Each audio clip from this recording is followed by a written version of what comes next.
ಬೆಂಗಳೂರಿನ ಬನಶಂಕರಿ ಅಮ್ಮನ ದೇವಾಲಯವು ಕರ್ನಾಟಕದ ಪ್ರಮುಖ ಮತ್ತು ಜನಪ್ರಿಯ ದೇವಸ್ಥಾನಗಳಲ್ಲಿ ಒಂದಾಗಿದೆ.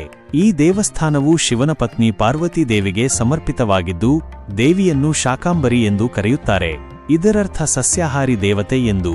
ದುರ್ಗಾದೇವಿಯ 6ನೇ ಅವತಾರವೆಂದು ಬನಶಂಕರಿ ದೇವಿಯನ್ನು ಪರಿಗಣಿಸಲಾಗಿದೆ. ಬೆಂಗಳೂರಿನ ಬನಶಂಕರಿ ದೇವಾಲಯದ ಇತಿಹಾಸವು ಹೀಗಿದೆ.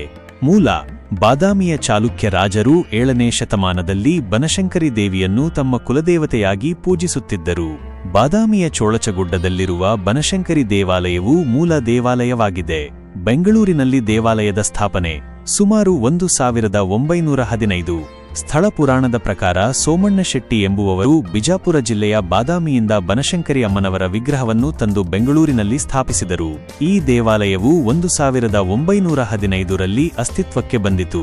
ಪ್ರಸಿದ್ಧಿ ಮತ್ತು ಅಭಿವೃದ್ಧಿ ಕಾಲಾನಂತರದಲ್ಲಿ ಭಕ್ತಾದಿಗಳ ಸಂಖ್ಯೆ ಹೆಚ್ಚಾಗುತ್ತಾ ಹೋಯಿತು. ಭಕ್ತರ ಉದಾರ ಕಾಣಿಕೆಗಳಿಂದಾಗಿ ಈಗ ಕಾಣುತ್ತಿರುವ ಭವ್ಯ ದೇವಾಲಯವನ್ನು ನಿರ್ಮಿಸಲು ಸಾಧ್ಯವಾಯಿತು. ಸರ್ಕಾರದ ಸ್ವಾಧೀನ: 2010ರಲ್ಲಿ ಕರ್ನಾಟಕ ಸರ್ಕಾರವು ಈ ದೇವಾಲಯವನ್ನು ತನ್ನ ಉಸ್ತುವಾರಿಗೆ ವಹಿಸಿಕೊಂಡಿತು. ಧಾರ್ಮಿಕ ದತ್ತಿ ಇಲಾಖೆಯು ದೇವಾಲಯವನ್ನು ನವೀಕರಿಸಿದೆ. ದೇವಿಯ ರೂಪ: ಬನಶಂಕರಿ ದೇವಿಯ ಮೂರ್ತಿಯು 5 ಅಡಿ ಎತ್ತರವಿದೆ. ಕಪ್ಪು ಶಿಲೆಯಲ್ಲಿ ಸಿಂಹರೂಪಿಣಿಯಾಗಿ ದೇವಿಯು ಮೂಡಿದ್ದಾಳೆ. ದೇವಿಗೆ ಅಷ್ಟಭುಜ, 8 ಕೈಗಳುಗಳಿವೆ.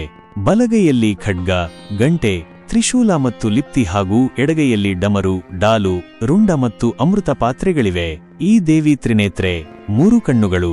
ಬನಶಂಕರಿಯನ್ನು ಮಹಾಕಾಳಿ, ಮಹಾಲಕ್ಷ್ಮಿ ಮತ್ತು ಮಹಾಸರಸ್ವತಿ ಎಂತಲೂ ಕರೆಯುತ್ತಾರೆ.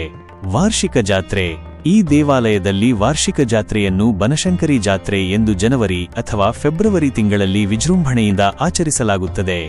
ಬೆಂಗಳೂರಿನ ಬನಶಂಕರಿ ದೇವಾಲಯವು ಭಕ್ತರ ಇಷ್ಟಾರ್ಥಗಳನ್ನು ಈಡೇರಿಸುವ ಶಕ್ತಿಪೀಠವೆಂದು ನಂಬಲಾಗಿದೆ ಮತ್ತು ಪ್ರತಿದಿನ ಅಪಾರ ಸಂಖ್ಯೆಯ ಭಕ್ತರು ಭೇಟಿ ನೀಡುತ್ತಾರೆ.